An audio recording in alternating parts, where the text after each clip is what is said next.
I figured we'd start with introductions here. Now recording. There we go. So if my message to you wasn't enough, we got our Craig bot who records for us there. So I'll start with quick introductions because there's going to be two main people speaking, myself and Will. I'm Ethan, the CEO at Latchel, and next to me I have Will here. I'm the COO at Latchel. So we actually founded the company together, and kind of we're going to do like a quick mini talk. We'll keep it short, maybe do somewhere between 5 to 10 minutes, talking a little bit about building what we call a high growth company.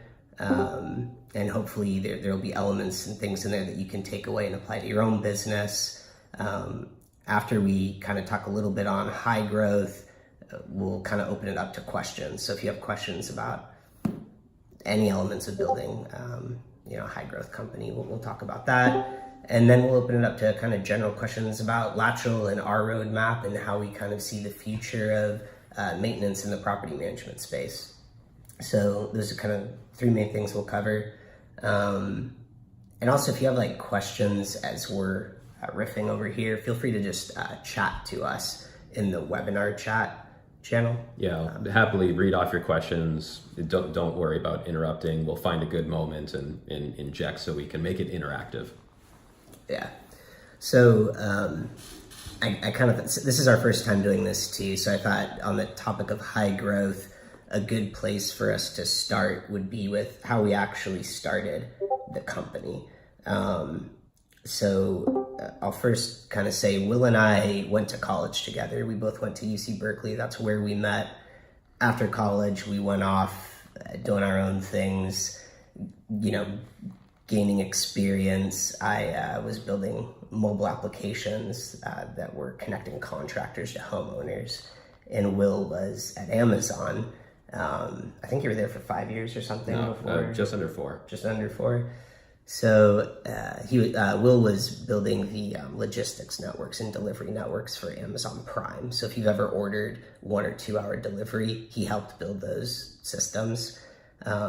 Will had taken over a property management company from his grandfather, who was, well, he'll have to correct me on the age here, 92? Yeah, 92 when he retired. He was working full-time up until that point. Yeah, so I can't even imagine going till 92 and hustling in property management and deciding to retire at 92. But he loved it. Passed down about 30 unit single family, some small multifamily too, in this property management company, and Will had to kind of step in while at Amazon to take over.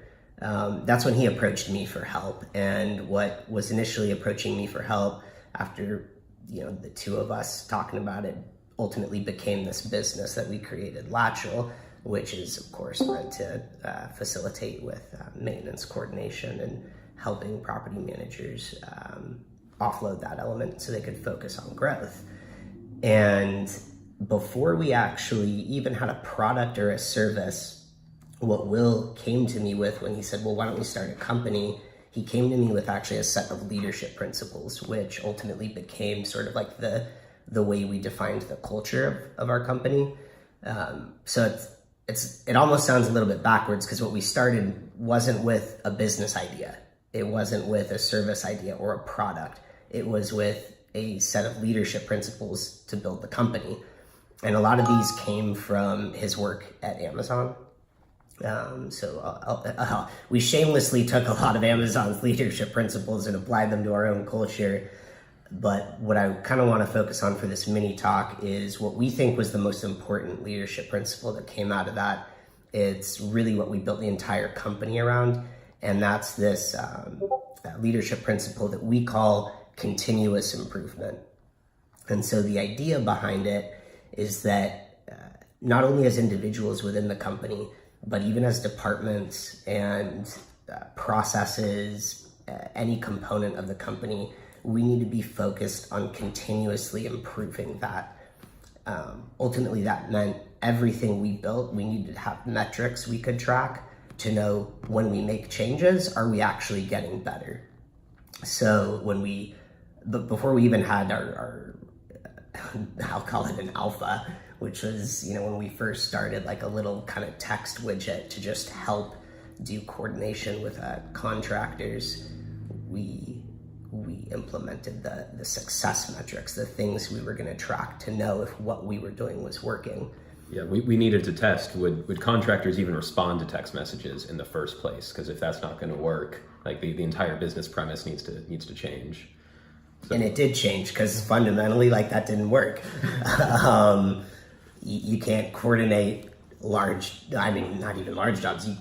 You can't coordinate most jobs just via text. You need backup. You need people there to be picking up things that fall through the cracks. And we discovered that through a lot of customer feedback as well. We're always talking with customers, and that's actually what these kind of sessions are for as well.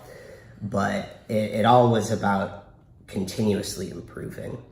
We have this kind of mantra or slogan that comes from continuously improving that we all talk about, and we've written blog posts about it too.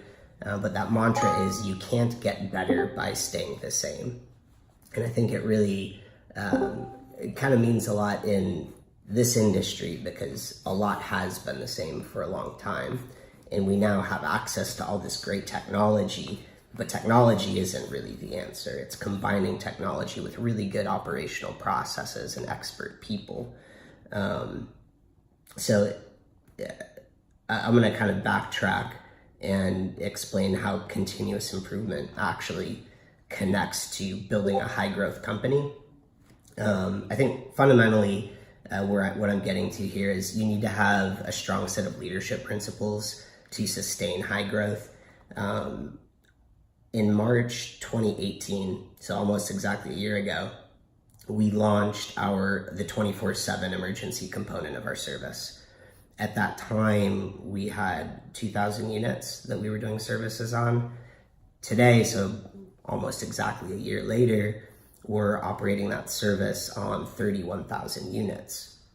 So you can imagine that in that short time span, going from 2,000 units to 31,000, not only did we have to quickly improve that product to sustain that growth and keep a quality of service, but we also had to be improving the quality of service to attract new customers and make sure our customers were seeing continuous improvement in their experience. So obviously it couldn't be done just with me and Will, right? We needed to bring in expert team members that could carry that mission with us and contribute with us in continuously improving every component. So I think part of the reason culture is so important, and part of the reason you want to focus on it, is you need to make sure that those people you're bringing into your team are contributing to that. Those leadership principles, values, the company mission, all help filter so that you're working with team members that are in alignment with you, that can carry that torch with you, where it's not just you doing it. It has to be a team effort.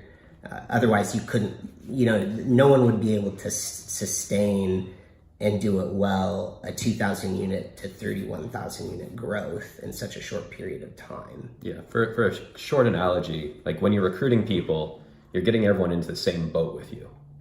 And when you're all aligned to the same vision, that's about getting everyone to paddle in the same direction. The leadership principles allow you to go one step further, because you could see yourself in a position where you're constantly reinforcing, telling people row, and go in the same direction. Or you can have these leadership principles where people really believe them and understand them deeply, and they know what the direction is even without you telling them every single day. It allows them to act autonomously and allow them to continuously improve their workspace so that the whole company benefits without you having to be involved in every single aspect. And I think a good place to end this little mini talk before we just kind of open to general conversation around high growth is to get to the core of what continuous improvement really means. Because continuous improvement doesn't mean much if you're focusing on improving things that don't matter. So we'll end with a short kind of metaphor on how to know if what you're working on improving is the right thing to improve. And I'm going to pass it to Will for this metaphor. Yeah, and this one's stolen from the early days of Amazon. Amazon has a really strong continuous improvement culture. They're founded on Lean Six Sigma principles, and one of the early hires, and it comes from that background. So while they're operating their warehouses, Jeff Bezos and Jeff Wilke, the two the bigger leaders, they brought over a Japanese consultant who's focused all on continuous improvement and Lean Six Sigma practices. They're trying to make their warehouse operations better. And most of what they say they remember from those days is just getting yelled at in Japanese. But one story really stood out, and I really love this one because it so perfectly exemplifies what to focus on, so you know if you're continuously improving in the right direction or not. And Jeff Bezos was just in the warehouse sweeping up dust off the floor and just trying to make it clean. And the consultant says, "Jeff, I really like that you enjoy and appreciate a clean warehouse, but why are you sweeping the dust and not trying to eliminate the source of the dust?" Just think about that a little bit, about where you are in your business, where you're spending your time trying to sweep up dust, rather than focusing on what's most important, which is figuring out what the source of the dust is and eliminating that completely. That's really one of the driving factors at Latchel, is how do we figure out what is the source of the dust? How can we completely eliminate it so we don't have to continue to spend time sweeping?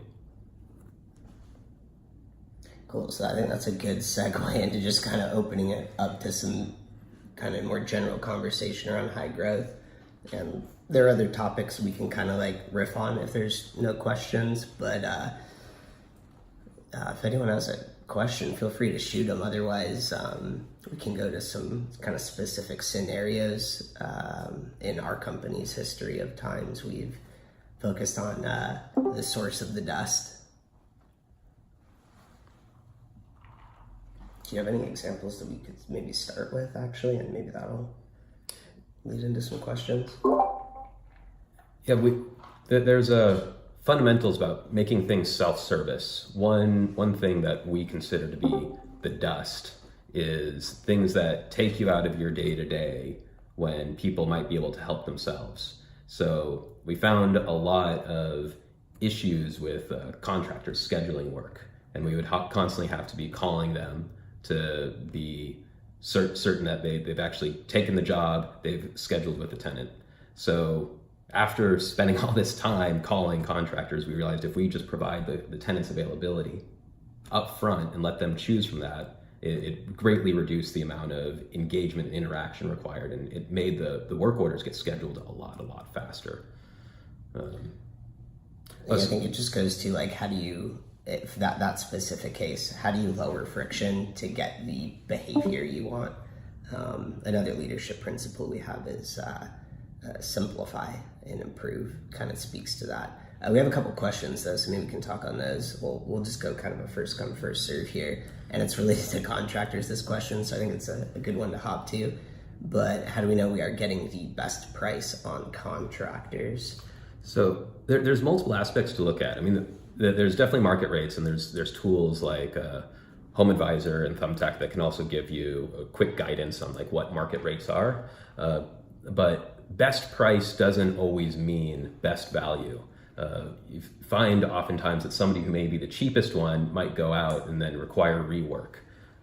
What you know is best price is the one who gets the job done the first time. And that's something that you can only really do over building relationships. Unfortunately, there's a quick answer for that one. Yeah, I think one thing and it's something we do, and it's also something we're really focused right now on continuously improving. You know, sometimes things come in ebb and flows. You put your focus on one area, and then you move your focus to another area as it becomes more important. But auditing price and performance of contractors is probably the best place to start. So you can kind of beat yourself up at the start of the relationship, not knowing if you're going to have the best price, kind of sitting there worrying.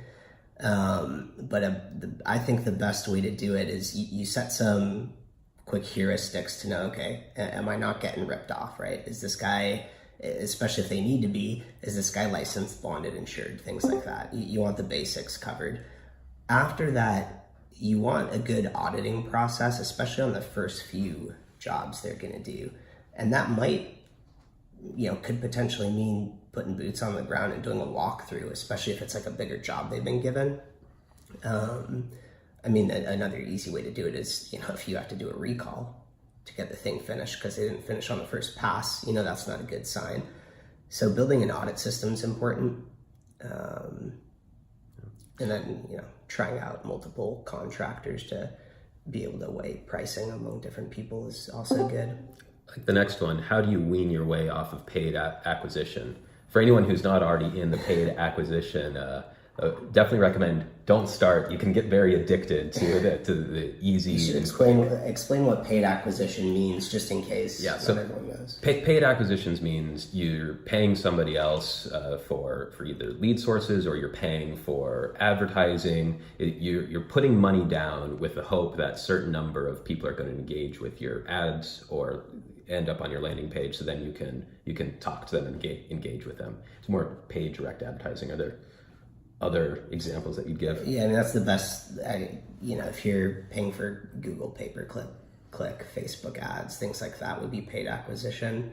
I think in this industry, paid acquisition is really hard. It's hard because anyone can own a home and rent it.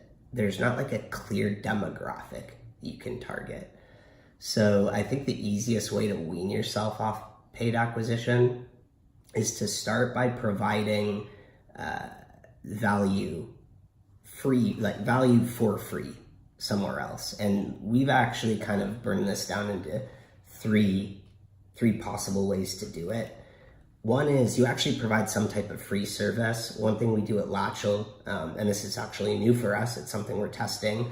We have a free tool that anyone can start with. It's an online tenant submission where the tenant goes through, and that online submission actually understands, is the issue an emergency or not? And if it is an emergency, you get notified via email what the issue is, and it also pages you with a phone call. If it's a non-emergency issue, it sends it right to your email inbox without paging you. The idea here is if anyone wants just a better way to take emergencies or after hours submissions from tenants, it's a free tool to use. It catches emergencies and pages you with a phone call. So we don't actually know how valuable that really is, but it's something we've launched to at least get our foot in the door out there with the free tool. So free tools is one. The second is driving value with the content ecosystem. So if you look at Bigger Pockets, they do a really good job with this. They have lots of awesome content. Tons of people come to their site to look at that.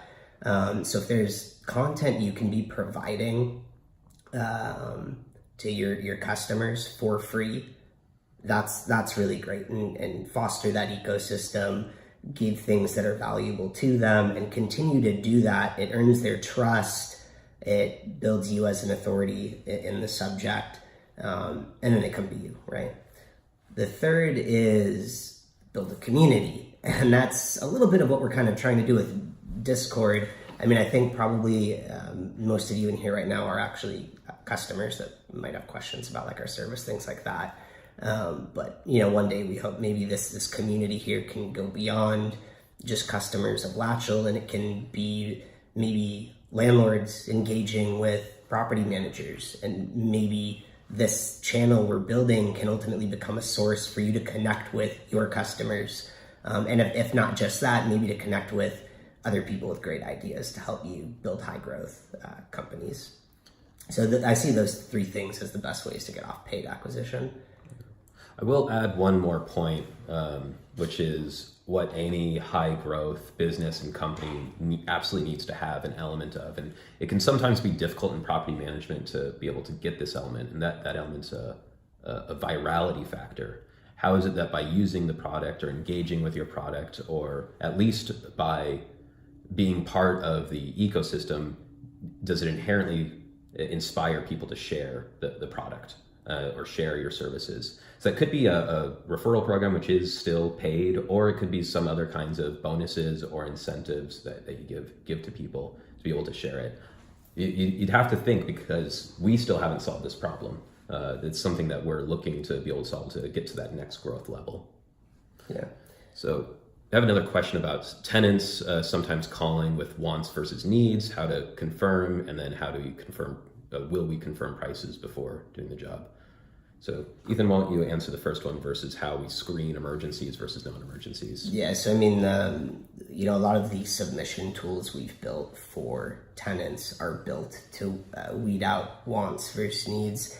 And then when you get into needs, there's a difference between a right now need, anything that could basically cause property damage or be a habitability issue, versus a need that doesn't need to be fulfilled now, but you want to do it relatively soon for the customer service element of it, but it's not something that is massively negatively impacting the tenant. It might be like one of the sinks has a really slow drain.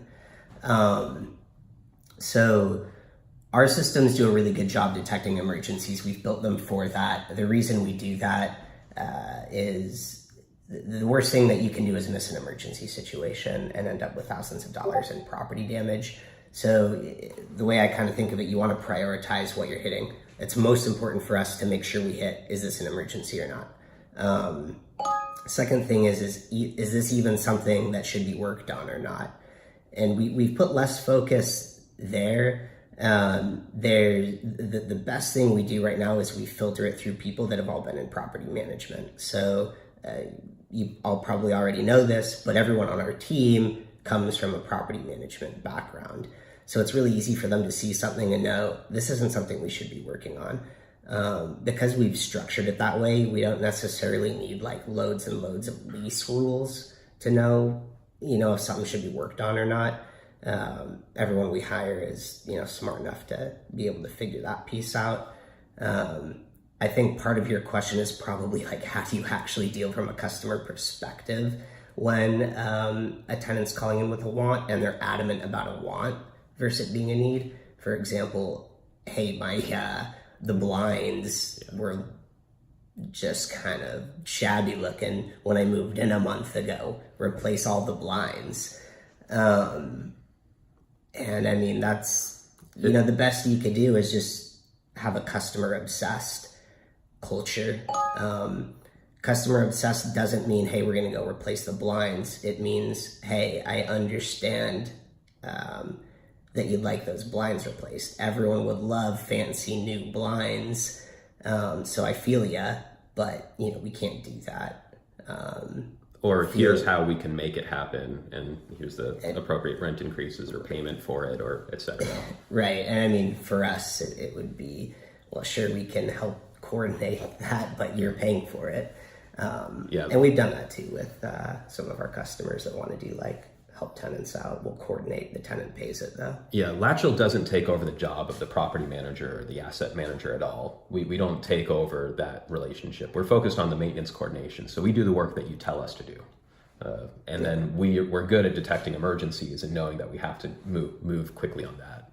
Then about price confirmation, this goes back to the getting the best price. We build relationships on the trust, as we would hope other property managers as they build out their preferred vendor networks. There's a lot of trust relationship and not so much micromanagement. So we control prices with budgets, budget limits, and open communication. We don't allow our contractors to even make charges if it's above the budget limit.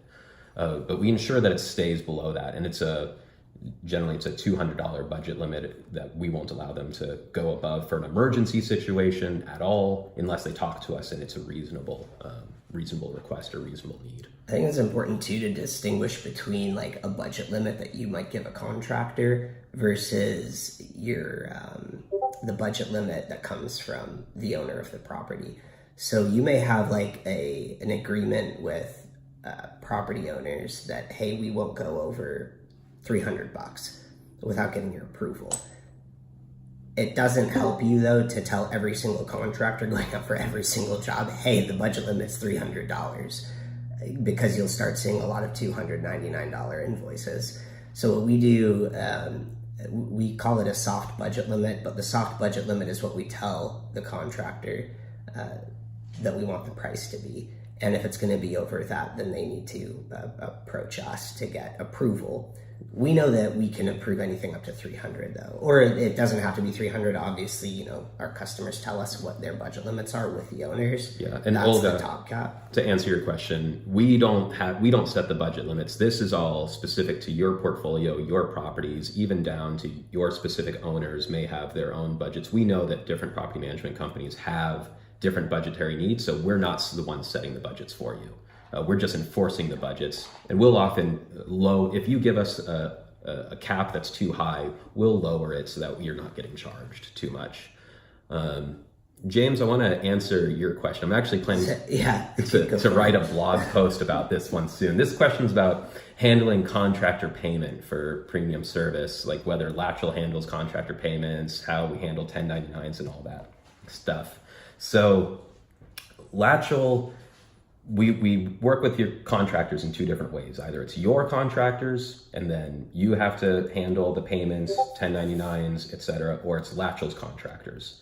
Anytime it's our contractors, you don't have to worry about 1099s. We take care of that automatically. We handle 100% of all that reporting at the year end, so you don't have to worry about it. But if you're bringing us your contractors and we're working with your preferred network already, then we don't get involved in that billing relationship, and it's still your responsibility. But you don't have to worry about it. I'll whenever we have notes or we publish this, I'll make sure to have our article that I write about how we handle 1099s for your contractors. Jordan has a feature request that's actually a really good one about getting an estimate without having an appointment required. We've definitely talked about this idea a lot, and I think we're going to put that onto our roadmap for an improvement. Yeah, we'll talk about kind of roadmap stuff toward the end of this meeting. We actually ran some experiments a few months ago where we were putting estimate type kind of work orders into a different flow. And the best thing we kind of found out of that was we're able to get a lot of quotes sometimes without even having a vendor go on site if we can provide enough information. Things like pictures, and a lot of what we're kind of looking at too going forward is how do we use video to do a better job getting things like that. So yeah, it's definitely something we're looking at, and we think would be a huge advantage if we could offer that sooner than later. Yeah. Estimates are obviously a really important part of the whole work order workflow. Yeah. So Evershine, you have a question about launching an app. We did have an app in the past. And it's kind of funny actually that when we first launched, we were only app based, and everyone was like, "Hey, I'm not going to use an app.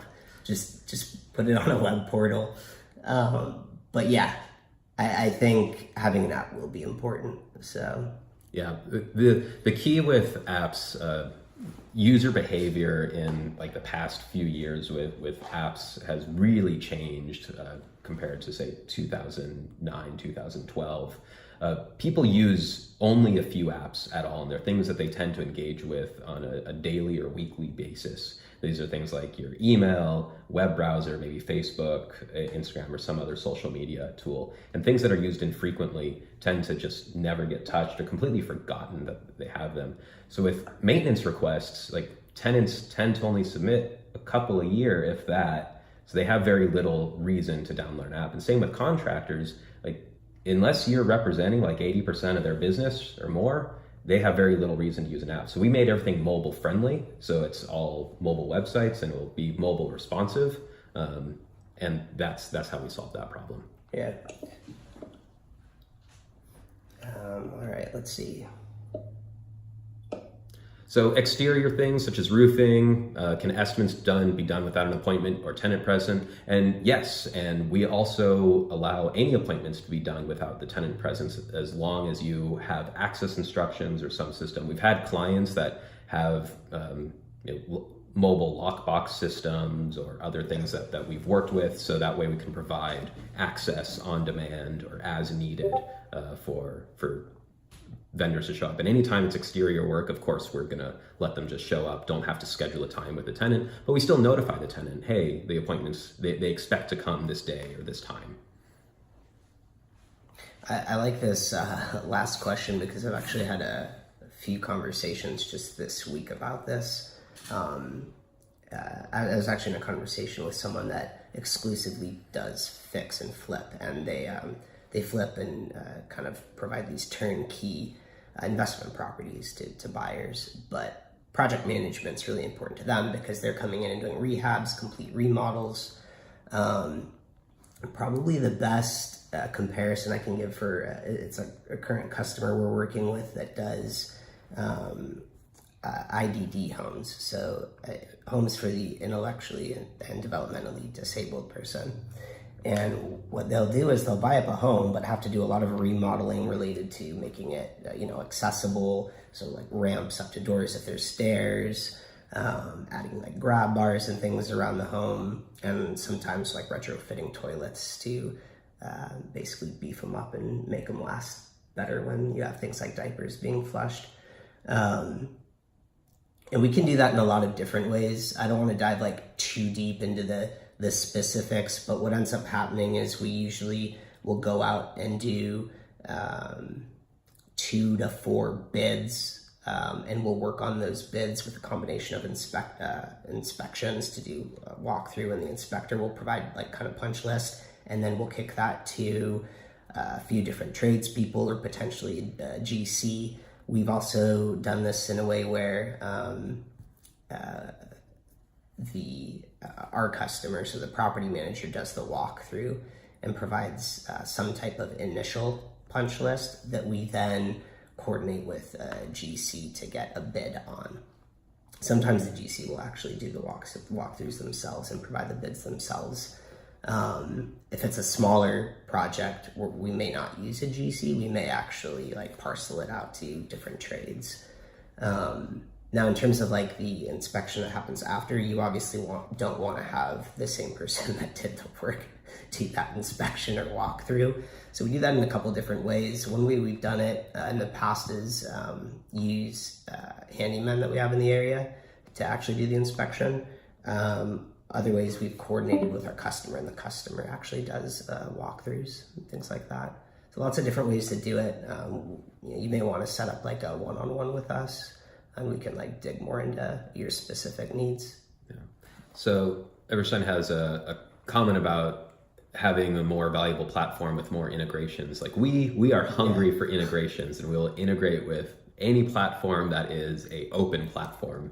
Now, so there's this problem in the industry, and you're all aware of this already, but a lot of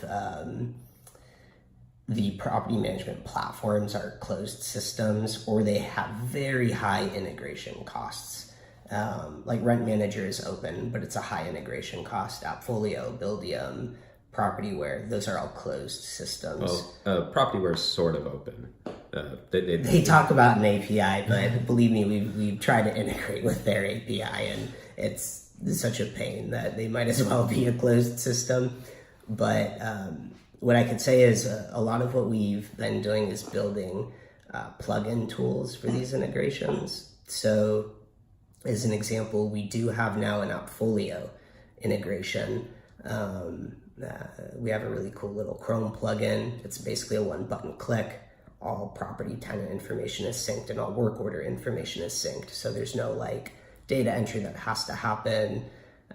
You don't even really have to be like in the Latchel portal if you have that plugin. Building that plugin for Buildium, Propertyware, and the other softwares is on our roadmap. So look for that in the future.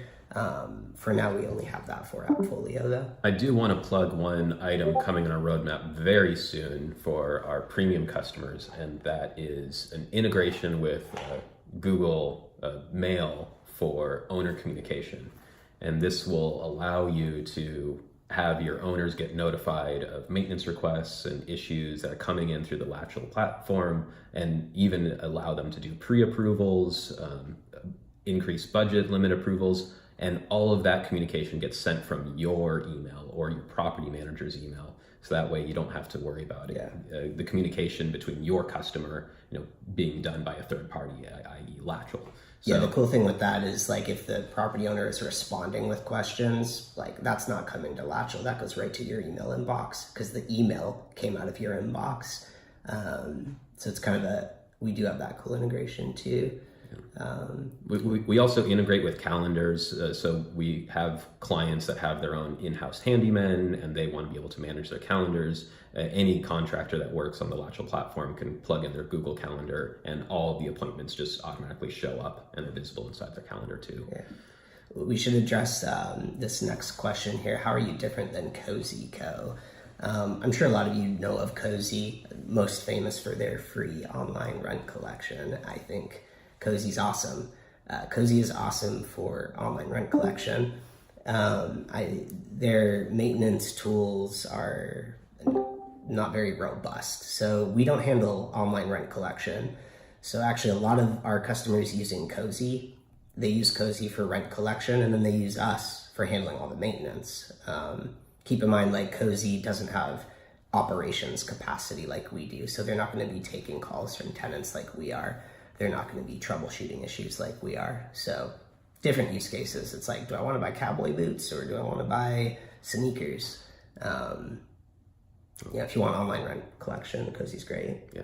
If you want maintenance taken care of. If you don't want to be woken up in the middle of the night for your emergency calls, look at Latchel. I totally agree. That owner feature is going to be huge. We're really excited about it. We're looking at the next couple weeks to start rolling that out. Yeah. We're also rolling out white labeling too. So that way all messaging and all communication coming out of the Latchel platform, it has your company's brand logo, and that's all included for premium customers as well without any additional fees. Yeah.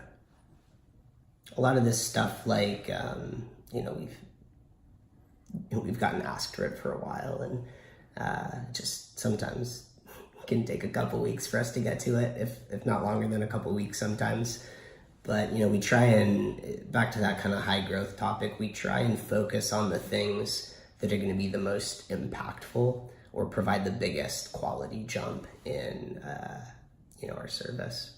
Yeah, it's easy to come up with ideas all day long about things that will improve your business. But if you're focused on being a high growth potential business, you need to keep focused on what is stopping me from that. What is stopping me from growing more? What needs to be true in order for me to grow more, and only focus on that. So for analytics, what we do offer today is we'll give you, any customer gets one free report that we'll provide. It can be completely custom built, and that just runs every hour, and then you'll get to see any issues that you want to see. Most of our customers just want to get a full list of what's going on right now, so they can just see it as a spreadsheet and run their own analytics separately, but we'll happily build a single analytics platform for anybody. Yeah, starting to see who repeat offenders are and all that is definitely a way to add value. And we're always looking for ways to surface that information more easily. We just recently launched a feature internally. This is just for the Latchel operations team, to make it super simple to see when there's duplicate requests going on and eliminate double dispatching before it even happens. We're really conscious of those kinds of issues and don't want to waste your money or any of your owners' money, and don't want to keep sending people to solve the same problem if it's not actually. I'll say too, and this is more kind of back to like culture. I think part of the way we've incentivized ourselves as a company to fix things like this, and I try and keep tabs, of course, on like other companies that help property managers, and I haven't seen this in them. It seems to be mostly us that do this, but we take a lot of accountability for mistakes we make. And what I mean is, when we do double dispatches, we have to cover those bills, and we've said we will cover them.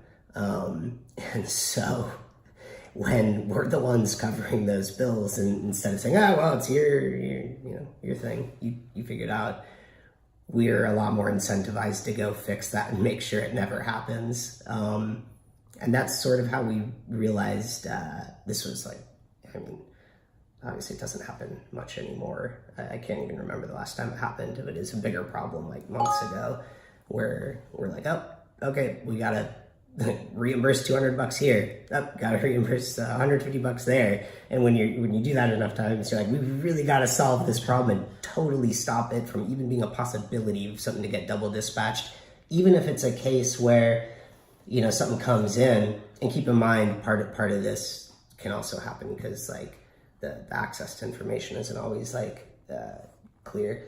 But if something comes in today and someone goes out and now we need a part, and then the tenant calls every single day, like you're increasing the chances of potentially making a mistake there if they can figure out a way to sneak in and pretend like it's a brand new work order. And that's really what we had to solve. How do you protect yourselves when the tenants are kind of like trying to like kind of trick you in a way to get something done faster? So we've done a pretty good job with that now. Yeah. So Olga has a question about the tenants not reporting maintenance issues and only catching it when contractors go out and see something else. So the note fields for contractors, we have note fields for whenever work's not completed. And then whenever they submit invoices, we often do see notes like that about recommendations for other things. We haven't yet needed to build a technology solution inside of the process because we have an open communication platform with the contractors, and there's very open, easy channels for them to talk to our operations team. And then our operations team will synthesize that information, determine what action needs to be required, and present it to the property managers to make the decision of what to go forward. So we've solved it with humans, not with technology right now. And I hope that answers your question, Olga.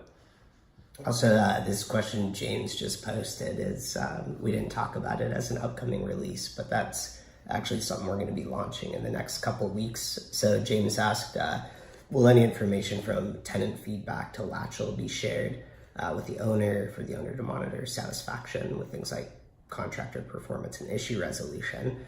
So what we've done, and I'm sure you all know this already, but when a job completes, and we reach back to the tenant, and the tenant has the opportunity to rate the experience. They rate the vendor, and they also rate the experience of getting the thing coordinated.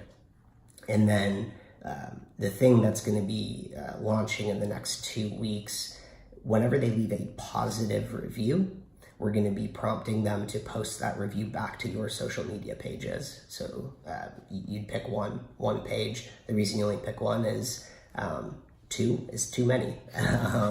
You want to drive tenants to one place to leave positive reviews for you. So if they leave positive reviews on those ratings, then we ask them to repost it to your social media. So we're hoping that gives you a good pickup in reviews. We don't do anything with like sharing that to owners. We do log that though in our system on the properties. So potentially one thing we could do is create a custom report that shows you all the properties that have had like 5-star reviews in the last month, and then maybe that's something you can just kind of copy paste into like an email update to your owners. I think that'd be cool, and maybe in the future we can actually work on automating that for you so you don't even have to go pull out the reviews into your own emails.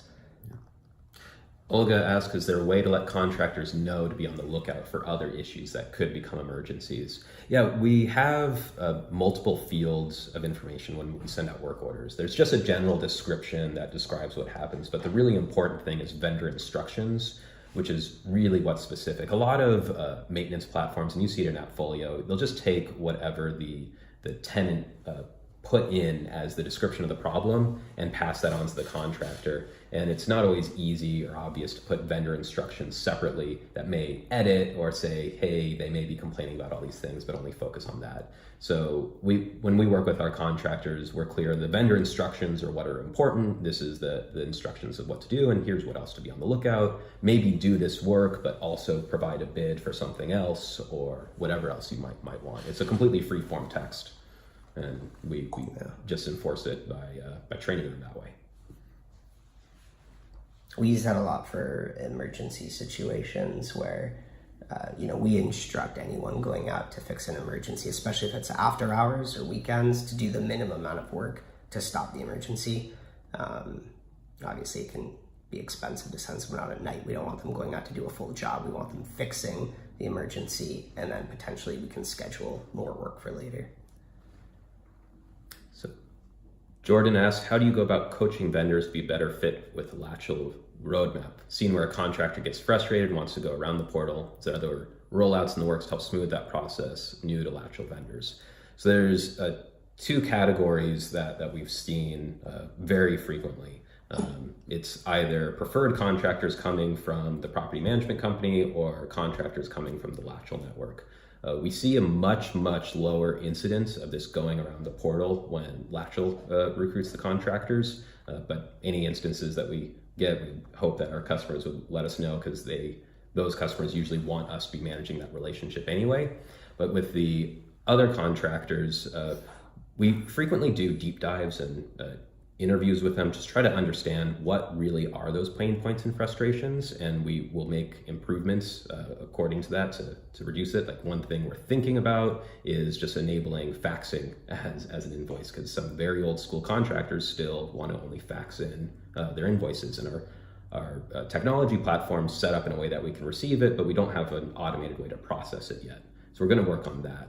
But the sad answer for some cases with contractors is you have to understand what you're looking for as your company and your priorities. Do you want to be working with contractors that aren't going to be adopting technology that oftentimes your tenants prefer? Are you going to be wanting to work with contractors that are going around and talking to you and taking up your time? Or are you willing to ditch one or two contractors who may not update to the times? Our happiest customers will tell us that there's one or two contractors that they have to shed, and anyone else will get with the program. I mean, keep in mind too, like, the way we built our technology is very low tech. I mean, we have a lot of sophisticated software we built on the back end, but on the front end, what you're actually interacting with, they're text messages usually, and you'll click a link in a text message, and sometimes have to click a button on your like Safari or Chrome browser on your phone. But we're not forcing anyone to download apps, for example. No one ever has to create passwords or anything like that. Well, I mean, property manager customers, you guys have to create passwords for sure. But like, the vendors don't have to create passwords, so we make it very frictionless. But that's, there is more we can do too with the coaching element. I think you just kind of still have to choose who's the right person to coach and who might not be the right person to coach. Yeah, for any customers who are having issues with contractors who may not be adopting the program, they reach out to the operations team, and they'll happily reach out and figure out what's going on. And if Ethan or I need to get on the call too, so we can learn where to best improve the product, we're very happy to. So for Evershine asked, would you be posting ETAs on when the contractors go out? What happens if they have too much work but they're not saying anything? Would you get someone else to do the job? So we post everything in appointment windows. So we don't track like real time if contractors like are on the way to a job that would require an app with GPS tracking, which we don't do right now. Instead, we capture appointment windows. Now, we've generally been really good at not overbooking people. Our team has visibility into what everyone's working on. So if we feel like, oh, that person's overloaded right now, we're probably not going to book them on a job. Unless they're telling us, hey, I need more work, then of course we will. So we've been pretty good about not having like an overbooked problem. We also allow the contractors to really easily tell us if they can't get out because of they're busy. And when they tell us that, we go on and look for a different contractor. So we will get someone else on the job if they're not available. And if it's something where the case where like maybe you told us like, hey, I really want Bob the builder to go out. That's the contractor I want. And we go to Bob the builder, and Bob the builder says, hey, I'm not going to be available for 2 weeks. We're not just going to go put someone else on the job. We're going to reach back out to you and say, hey, they're not available for 2 weeks. Do you want to wait, or should we go get someone else? So part of the reason we can be flexible like this, and I think the maintenance coordination, it requires this kind of flexibility. Part of the reason we can do it though and do it well is because we have that operation team. They've all been in property management before. They know how this stuff works. We're not just like a pure software that's just like mindlessly, pushing texts and emails and not actually thinking critically about what's happening. Yeah, it's always the best combination when you have humans that are augmented or improved by having computer tools in front of them. But we don't think there's ever a need or a reason or even a desire to completely replace a human team. We'll just build software tools to make them more and more efficient. Yeah. So I think we're gonna wrap at this point. We've actually kind of talked about what's on the roadmap, at least immediately, with owner communication being launched soon. We're gonna have that social media feature out soon so that you can start getting more positive reviews on Google or Facebook or Yelp, whichever you prefer, you get to pick. Any other immediate things on the roadmap? The white labeling allow property managers, brands to show up on our emails, even our website when people are navigating inside the Latchel website. We're pretty excited about all those, and all those are included inside the premium package at no additional cost. So I'll kind of wrap by saying those things on the roadmap, they are pieces of that continuous improvement. To a large extent, we felt like not having those were actually holes that we're filling, not so much like new features. And a lot of the things we look at, we come at with that angle. And while we are adding these new things, and that's a part of the continuous improvement, one of the things we're always doing that's sort of behind the scenes that we don't announce this stuff, they're not features, but there's a lot you can do with the human processes to get a lot of oomph and power behind the quality and efficiency of the service. And this is, it's something we do, but I'm saying it because I think it's something you can do too with your businesses. It's not just about technology. It's about building processes that allow the team and everyone in your company to get information quickly, to understand where the company's moving quickly, and then to kind of like digest that and include that into the way they're working within the company. So thanks everyone for joining our first Q&A session. We definitely learned a lot, and we plan to continuously improve. So next week when we do it again, I hope you join and can notice that we got better. Yeah, thanks everyone for joining. This is super helpful to us, and I hope it helps you too. Oh, we have a final question. Why did you choose Discord? There's a few reasons we chose Discord, but one was the founder of Discord came and spoke with us at Y Combinator, and we were just so inspired by that chat. We were like, oh, let's just try it, and here we are. Yeah, the founder of Discord's really cool. But you had some good ideas, and we're like, hey, let's try using Discord. And I think it's a cool format. If you have like suggestions though on like how you think this kind of Q&A session can be improved, just chat us here on Discord, and we'll try and implement those for next time. Yeah, and feel free to hang out or chat with us more. We'll be sticking around in the conference rooms and just available if you want to continue the conversation. And yes, Olga, this was recorded. We will share the recording with everyone who attended and other people who requested the recording. Yeah. Thanks everyone. Have an awesome day. Bye.